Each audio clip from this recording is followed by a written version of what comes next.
चलिए आइए आज हम लोग देखते हैं जो इंस्ट्रूमेंटेशन जो हमारा 6 सेमेस्टर का इलेक्ट्रिकल का ब्रांच है उसमें हम लोग देखेंगे फर्स्ट यूनिट जिसमें हमको पढ़ना है ये मेज़रमेंट का। मेज़रमेंट में जो जनरलाइज्ड हमारे पास जो फॉर्मेट होता है जिसके थ्रू हम ये समझ पाते हैं कि हमारा मेजरिंग इंस्ट्रूमेंट किस तरीके से वर्क करेगा, मतलब हमको किस फंक्शन के अकॉर्डिंगली वो काम करता हुआ हमको पूरा फाइनली आउटपुट मिलेगा। तो सबसे पहले हमको ये समझना है कि जनरलाइज इंस्ट्रूमेंटेशन में हमको क्या क्या पढ़ना है। सबसे पहले हम ये समझ लेते हैं कि एक मेजरिंग इंस्ट्रूमेंट क्या होती है। हमारे पास कई फिजिकल हमारे पास वेरिएबल्स होते हैं जिसको हमको मेज़र करना होता है। फॉर एग्जांपल जैसे मान लीजिए आपको डिस्टेंस मेजरमेंट लेना है या वेलोसिटी या प्रेशर, कुछ इस तरीके से जो फिजिकल क्वांटिटी होती है उनका मेजरमेंट लिया जाता है। तो वो मेजरमेंट किस तरीके से लिया जाएगा और उसका फाइनली आउटपुट हमको किस तरीके से मिलेगा उस चीज़ को हम समझते हैं।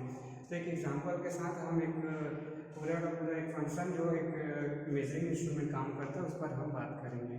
तो शुरू से हम समझते चले जाते हैं एक हमारा एलिमेंट को हम यहाँ देखेंगे कि मेजरिंग इंस्ट्रूमेंट में कौन कौन से एलिमेंट्स को हमको समझना होता है। तो यहाँ पे फंक्शन ब्लॉक डायग्राम के अकॉर्डिंग हम समझते हैं। तो यहाँ पर देखते हैं पहला ब्लॉक जो हमारे पास है primary sensing element. Primary sensing element क्या होता है, हमको किसी भी फिजिकल क्वांटिटी जैसे मान लीजिए आपको टेम्परेचर का मेजरमेंट लेना है, तो टेम्परेचर मेजरमेंट करने के लिए हमको सबसे पहले पता होना चाहिए कि हमारा फिजिकल क्वांटिटी क्या चीज़ है। तो फिजिकल क्वांटिटी हमारे यहाँ पर टेम्परेचर है। हम चाहते हैं कि इस टेम्परेचर के जो बढ़ने और घटने या उसकी रीडिंग जो भी है उसका हम फाइनली आउटपुट हम अपने एनालिसिस के लिए ला सके, इस रिकॉर्ड को आ सके, रिकॉर्डिंग के लिए लाया जा सके। यहाँ तक के प्रोसेस को किस तरीके से किया जाएगा उसको देखते हैं। तो हम यहाँ पर प्राइमरी सेंसिंग एलिमेंट मतलब फिजिकल क्वांटिटी को जो हमारा मिलने वाला है थ्रू फिजिकल पैरामीटर्स के द्वारा, तो उसको मेजरमेंट करने के लिए वो पहला एलिमेंट जो वेरिएबल्स को सेंस करता है, सेंसिंग एलिमेंट उसे कहा जाता है। जस्ट लाइक ट्रांसड्यूसर और सेंसर्स होते हैं, वो फिजिकल थिंग जो हमको उसका आउटपुट हमको दे पाए। तो हमको यहाँ पर फिजिकल पैरामीटर जो पहला हमको इंडिकेट करता है, जो फिजिकल क्वांटिटी को मेजर करते हुए उसका वैल्यूज को असाइन करता है, उसको बोला जाता है primary sensing element. Primary sensing element से जब कोई वैल्यू आउटपुट में वापस मिलती है, जैसे मान लीजिए यहाँ पर हमको टेम्परेचर में हम इसका रीडिंग ले रहे हैं, टेम्परेचर को रीडिंग ले रहे हैं, तो हो सकता है टेम्परेचर का कन्वर्जन हमको यहाँ पर इलेक्ट्रिकल क्वांटिटी में मिले। हो सकता है वो वोल्टेज हो या करंट हो या रेजिस्टेंस या कैपेसिटी या इंडक्टिव, कोई भी पैरामीटर हो सकता है वो इलेक्ट्रिकल क्वांटिटी या मैकेनिकल क्वांटिटी में हमको आउटपुट मिले। तो उसको बोला जाएगा primary sensing element. Primary sensing element से जो भी हमारे पास सिग्नल आता है, जो सेंसर्स के थ्रू या ट्रांजिस्टर के थ्रू हमारे पास जो सिग्नल आता है, मोस्ट ऑफ द टाइम हमारे पास वो वैल्यू बहुत कम होती है या वीक होती है। तो वो एक वैल्यू हमको असाइन करती है टेम्परेचर। जैसे कि फॉर एग्जांपल मान लीजिए आप यहाँ पर थर्मोमीटर यूज़ कर रहे हैं, इलेक्ट्रॉनिक वाला थर्मोमीटर। तो इलेक्ट्रॉनिक थर्मोमीटर मैक्सिमम के ऊपर काम करता है। तो जो रेजिस्टेंस वैल्यू मिलेगा, रेजिस्टेंस में चेंजेस जो मिलेगा वो बहुत कम होता है। तो उसको सबसे पहले हमको वेरिएबल्स का कन्वर्जन की जरूरत पड़ती है। तो वेरिएबल्स में कन्वर्जन जैसे आप कर रहे हैं, जैसे मान लीजिए आपका कैपेसिटी है लेकिन आपको नहीं उसका कन्वर्जन होकर हमको किसी अनदर पैरामीटर में या वोल्टेज या करंट कुछ अनदर पैरामीटर्स में अगर आपको चेंज करना है, बट यहाँ पर ध्यान दीजिए चेंज होते वक्त हमारा जो इसकी क्वांटिटी है, जिसका जो स्ट्रेंथ है, सिग्नल का स्ट्रेंथ जो प्राइमरी सेंसिंग एलिमेंट जो देता है उसकी स्ट्रेंथ या उसकी वैल्यू में कोई भी डिफर नहीं होना चाहिए, मीन्स उसमें कोई भी चेंजेस नहीं होना चाहिए। तो उसका कन्वर्जन बस होगा, उसके पैरामीटर्स में बस कन्वर्जन होगा। फिर कन्वर्जन होने के बाद हमको यहाँ पर ये आउटपुट एक देता है जो कि हम लोग आगे चलकर वो भी, क्योंकि हमारा प्राइमरी सेंसिंग एलिमेंट से आया हुआ वैल्यू बहुत वीक है, तो हमारा जो कन्वर्जन होने के बाद भी वैल्यू भी मोस्ट ऑफ द वैल्यू हमारी वीक होती है। तो हम उसको करते हैं मैनिपुलेशन करते हैं। मैनिपुलेशन करने का कारण क्या होता है, मैनिपुलेशन एलिमेंट में हम इस चीज़ को मैनिपुलेट करते हैं जब हमारा सिग्नल वीक से बहुत वीक हो या बहुत ज़्यादा स्ट्रॉन्ग हो। जैसे CT-PT की वैल्यूज बहुत ज़्यादा होती है और वैसे ही अगर कोई सेंसिंग एलिमेंट से अगर आ रहा है वैल्यू तो वो बहुत वीक होता है, तो उसको हमको रीडेबल फॉर्म में या उसको मेजरिंग के फॉर्म में या उससे हम रीड कर पाएँ उस पैरामीटर तक पहुंचाने के लिए, उसकी वैल्यूज वहाँ तक पहुंचाने के लिए हमको मैनिपुलेशन की ज़रूरत पड़ती है। यहाँ पर एक कांस्टेंट मल्टीप्लिकेटिव फैक्टर हम यहाँ पर यूज करते हैं, जिससे हमारा आउटपुट जो मैनिपुलेशन एलिमेंट के बाद जो आउटपुट मिलेगा वो रीडेबल फॉर्म में होगा, मीन्स हम उसको यूज कर पाएंगे एज अ डेटा। तो हमारे पास यहाँ पर मैनिपुलेशन एलिमेंट्स के थ्रू हमको वो डेटा मिल चुका है, जिस डेटा को हम चाहते हैं कि हम उसको रीड करें, मतलब हमारे पास वो डेटा अवेलेबल हो गया है जो इस फिजिकल क्वांटिटी को हम सेंस करना चाहते हैं जिस भी रीडेबल फॉर्म में। तो हमारे पास अभी यहाँ वो डेटा आ चुका है, बट यहाँ पर भी वो डेटा जो हमारे पास अवेलेबल होगा वो रॉ डेटा होगा, क्योंकि अभी तक इसका फिल्टरेशन नहीं हुआ है, मतलब इसका हम यहाँ पर प्रोसेस नहीं किए हुए। तो यहाँ पर हम देखेंगे यहाँ पर सिर्फ मैनिपुलेशन किया गया, मतलब डेटा को स्ट्रॉन्ग किया गया है जो रीडेबल फॉर्म में हो पाए। उसके बाद हमारे पास जो डेटा अवेलेबल है उसका ट्रांसमिशन किया जाता है। ट्रांसमिशन कहाँ किया जाता है? तो ये ट्रांसमिशन जो किया जा रहा है प्रोसेसिंग एलिमेंट की तरफ, मतलब ये एग्जांपल से समझ लीजिए, मान लीजिए आपका सेंसर जो है किसी रिमोट एरिया में रखा हुआ है या रिमोट एरिया से डेटा को लिया जा रहा हो। फॉर एग्जांपल ब्लास्ट फर्नेस में एक टेम्परेचर में रीडिंग के लिए हमने थर्मोकपल लगाया रखा है। तो थर्मोकपल जो होता है फील्ड में होता है, तो फील्ड से हमको कंट्रोल रूम तक डेटा को पहुंचाना होता है। तो हमारा यहाँ से लेकर यहाँ तक का जो होता है वो फील्ड में होता है।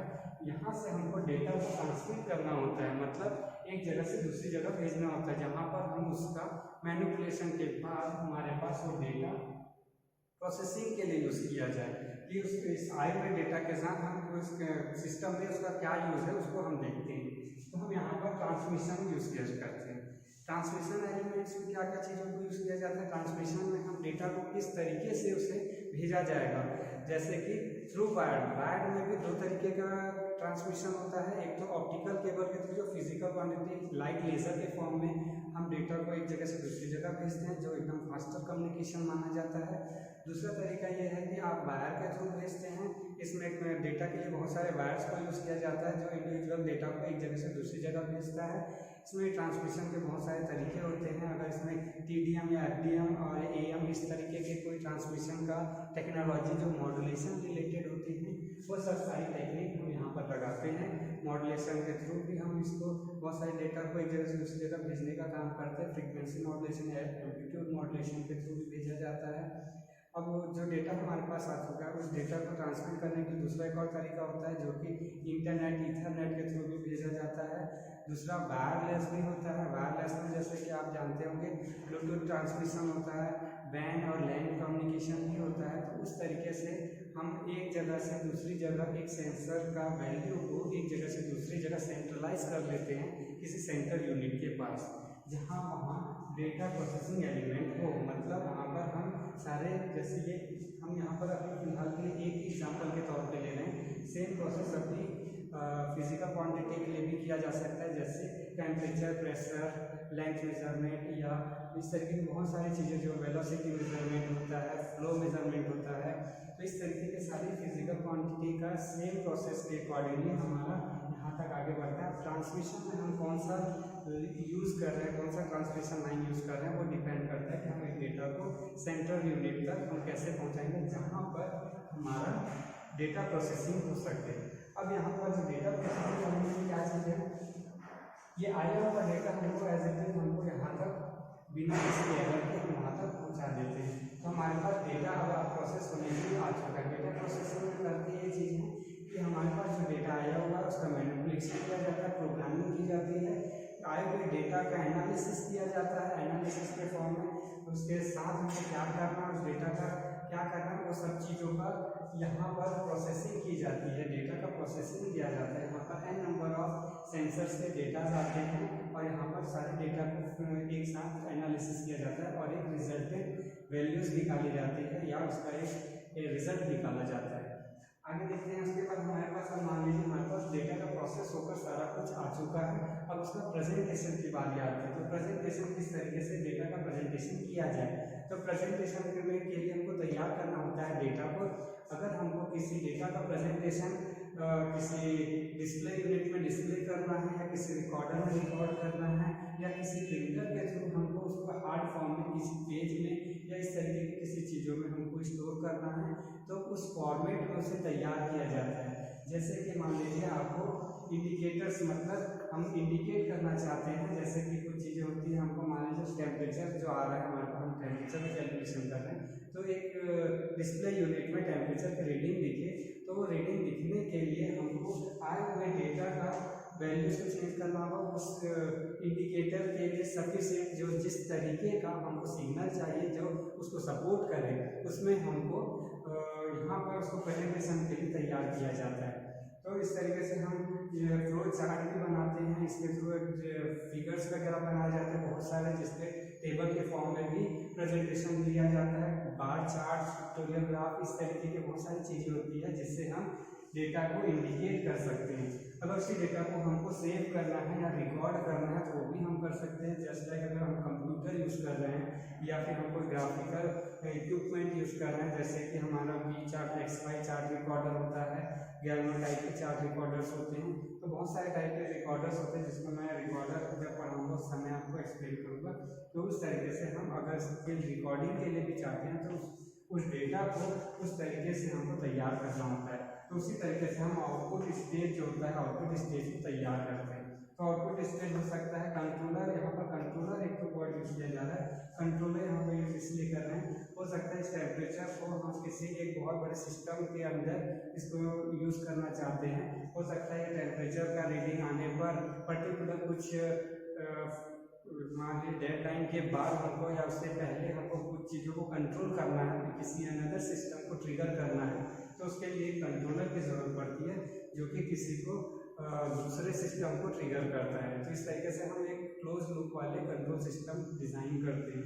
तो ये एक तरीका होता है कंट्रोल लूप कंट्रोल, यहाँ पर कंट्रोलर जो समझाया जा रहा है। तो इस तरीके से ये कुछ हमारे पास ब्लॉक होते हैं जिसके थ्रू हम समझते हैं। यहाँ पर जो कंट्रोलर को मैं डेल के फॉर्म में प्राइमरी सेंसिंग एलिमेंट में वापस इसलिए ले जा रहा हूँ क्योंकि हमको कंट्रोलर को कई बार क्या होता है फीडबैक की ज़रूरत पड़ती है। हो सकता है इससे आने वाली सिग्नल जो जिस मात्रा में या जिस रेंज में हमको चाहिए, हो सकता है उस रेंज में ना आ रहा हो, तो हम उसको भी कंट्रोल करने के लिए एक फीडबैक यूनिट बनाते हैं जिससे हमको प्राइमरी सेंसिंग एलिमेंट से वो सारी डेटा को रिफ्रेश या फिर कोई एरर तो नहीं, इसका करेक्शन के लिए भी हम यहाँ पर एनालिसिस करवा सकते हैं।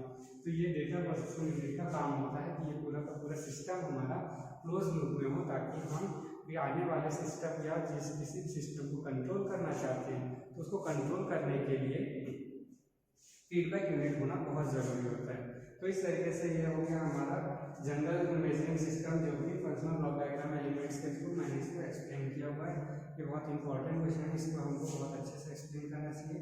और हर एक ब्लॉक को अगर हम किसी एग्जाम्पल के थ्रू अगर हम एक्सप्लेन कर रहे हैं तो हमारा वेटेज इसके लिए बहुत ज़्यादा बढ़ता है और ये बहुत इंपॉर्टेंट क्वेश्चन है। तो इस तरीके से हमारा ये